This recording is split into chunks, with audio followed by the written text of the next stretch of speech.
মা, তোমাকে একটা কথা বলবো? হ্যাঁ বল। আমি সাজন ভাইয়ের সাথে বাইরে কাজে যাচ্ছি।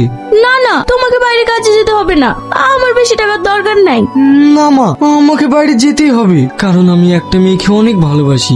ওরা অনেক বড় লোক, তাই আমি যদি ইনকাম না করি তাহলে ওরা কখনোই আমার সাথে বিয়ে দেবে না। এইসব তুই কি বলছিস?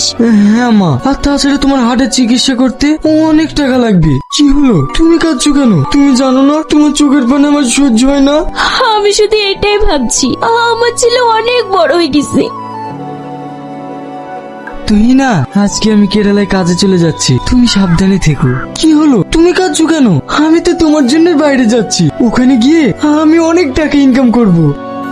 শোন, তোদের এখানে কাজ হয়ে গেলে পাশের বিল্ডিং এ 400 বস্তা বালি তুলে দিবি। বাবু, ওই বিল্ডিং এ 400 বস্তা বালি আমি তুলে দেবো।